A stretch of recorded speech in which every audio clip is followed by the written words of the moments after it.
Aquel mismo día, el primero de la semana, dos de los discípulos de Jesús iban caminando a una aldea llamada Emaús, distante de Jerusalén unos 60 estadios. Iban conversando entre ellos de todo lo que había sucedido. Mientras conversaban y discutían, Jesús en persona se acercó y se puso a caminar con ellos, pero sus ojos no eran capaces de reconocerlo. Él les dijo: ¿qué conversación es esa que traéis mientras vais de camino? Ellos se detuvieron con aire entristecido, y uno de ellos, que se llamaba Cleofás, le respondió: ¿eres tú el único forastero en Jerusalén que no sabes lo que ha pasado allí estos días? Él les dijo: ¿qué? Ellos le contestaron: lo de Jesús el Nazareno, que fue un profeta poderoso en obras y palabras, ante Dios y ante todo el pueblo. ¿Cómo lo entregaron los sumos sacerdotes y nuestros jefes para que lo condenaran a muerte y lo crucificaron? Nosotros esperábamos que Él iba a liberar a Israel, pero con todo esto ya estamos en el tercer día desde que esto sucedió. Es verdad que algunas mujeres de nuestro grupo nos han sobresaltado, pues habiendo ido muy de mañana al sepulcro y no habiendo encontrado su cuerpo, vinieron diciendo que incluso habían visto una aparición de ángeles que dicen que está vivo. Algunos de los nuestros fueron también al sepulcro y lo encontraron como habían dicho las mujeres, pero a él no lo vieron. Entonces él les dijo: qué necios y torpes sois para creer lo que dijeron los profetas. ¿No era necesario que el Mesías padeciera esto y entrara así en su gloria? Y comenzando por Moisés y siguiendo por todos los profetas, les explicó lo que se refería a él en todas las Escrituras. Llegaron cerca de la aldea a donde iban, y él simuló que iba a seguir caminando, pero ellos lo apremiaron diciendo: quédate con nosotros, porque atardece y el día va de caída. Y entró para quedarse con ellos. Sentado a la mesa con ellos, tomó el pan, pronunció la bendición, lo partió y se lo iba dando. A ellos se les abrieron los ojos y lo reconocieron, pero él desapareció de su vista. Y se dijeron el uno al otro: ¿no ardía nuestro corazón mientras nos hablaba por el camino y nos explicaba las Escrituras? Y, levantándose en aquel momento, se volvieron a Jerusalén, donde encontraron reunidos a los 11 con sus compañeros, que estaban diciendo: era verdad, ha resucitado el Señor y se ha aparecido a Simón. Y ellos contaron lo que les había pasado por el camino y cómo lo habían reconocido al partir el pan. Palabra del Señor.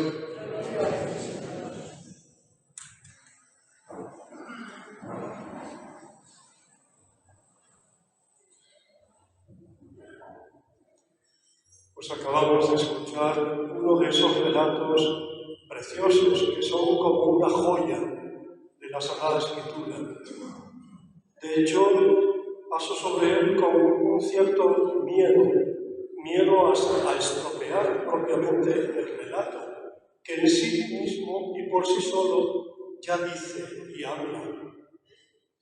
Es curioso cómo este relato de los discípulos de Emaús, escrito en torno al año 80, 70, 80 de nuestra era, todavía hoy sigue vivo y todavía hoy despierta en nosotros emoción la palabra que escuchamos.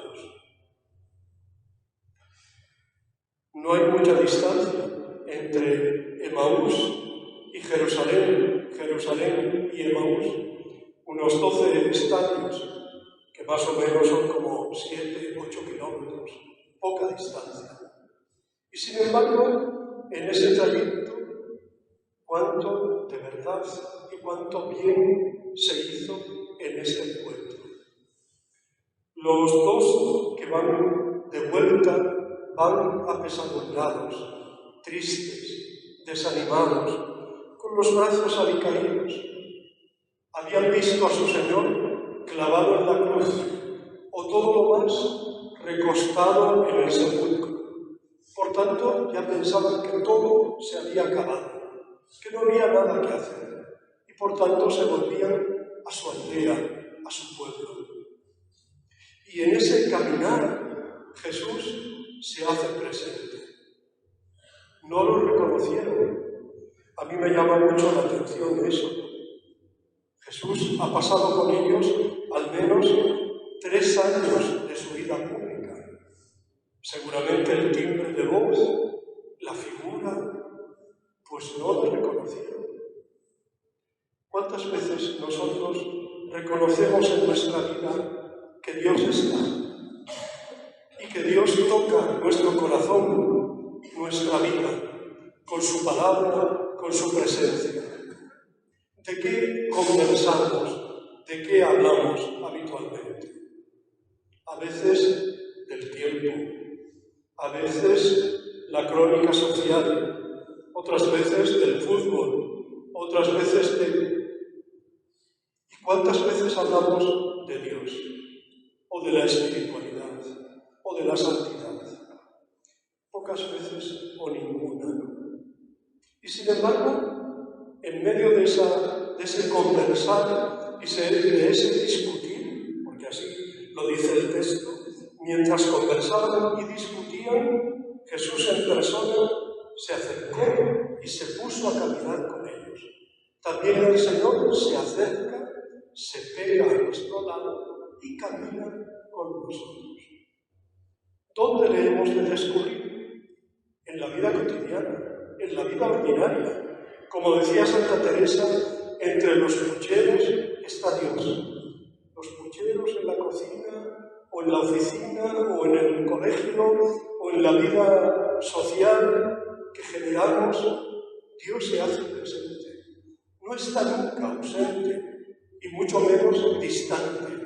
Todo lo contrario. Claro, si esperamos una aparición al estilo de una aparición del Sagrado Corazón, pues posiblemente nunca lo vamos a tener así.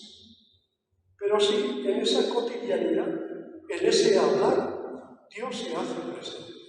Por eso es importante que hagamos los sentidos del corazón, los sentidos de la fe, para descubrir al Señor que camina y que nos habla con nosotros.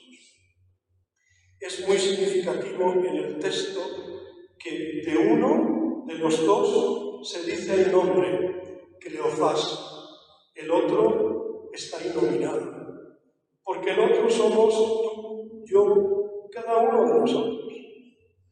Somos ese otro que camina. Y en ese camino el forastero va ayudándoles a descubrir las Escrituras, lo que decían las Escrituras acerca de él. Como en la Eucaristía, la primera parte se centra aquí, en la palabra de Dios. ¿Cuántos de nosotros nos hemos conmovido hoy con el discurso de San Pedro en la primera lectura que hablaba de Cristo resucitado? ¿Cuántos de nosotros nos hemos conmovido con el discurso de San Pedro en la segunda lectura que hablaba de la sangre preciosa de Cristo que nos ha redimido? ¿Cuántos de nosotros nos hemos conmovido escuchando el relato de Emaús? Dios nos está hablando siempre a través de la palabra. Y es tan importante comulgar con el Señor en la Eucaristía como comulgar con Él en la palabra proclamada. que es siempre palabra de Dios, palabra del Señor. Esa palabra debe quedar dentro de nosotros y nos debe transformar verdaderamente. ¿Dónde le reconocieron ellos? En el partir el pan. Porque Jesús tenía una manera muy especial de tomar el pan, dar gracias, partirlo y darlo, que era una significación de su propia vida personal. Se había entregado por entero, totalmente, hasta dar la última gota de sangre en la cruz. Se entregó para que nosotros tengamos vida. Por eso cuando comemos el pan de vida de la Eucaristía, recibimos al mismo Cristo. ¿Cuántas veces hemos cantado eso de te conocimos, Señor, al partir el pan, andando por el camino? Te conocimos, Señor. Pues ojalá que también ocurra en nuestras Eucaristías, en nuestra misa. Y por último, el detalle de volver a Jerusalén, porque después de haberse encontrado con Cristo y después de haberlo reconocido, no podían quedarse para ellos solos. Van de nuevo a Jerusalén, desaltan el camino para encontrarse con la comunidad. Una comunidad que estaba diciendo, era verdad, el Señor ha resucitado, está vivo y se ha parecido a Simón. También nosotros, cuando acaba la Eucaristía, la celebración litúrgica, somos enviados. De hecho, la palabra misa viene de la palabra latina missio, que significa envío, como misionero, misionera, que son enviados a llevar la buena noticia. Pues ojalá que nosotros también sepamos comunicar en casa, a los amigos, lo que hemos descubierto en la Eucaristía y cómo el Señor ha estado y está cerca de nosotros. Ojalá que nosotros también hagamos lo que dice hoy al final del texto. Ellos contaron lo que les había pasado por el camino y cómo lo habían reconocido al partir el pan. Para ello, pidámosle al Señor que no pase de largo, que se quede con nosotros, que nos hable, que quede con nosotros para compartir realmente su palabra y el pan de vida.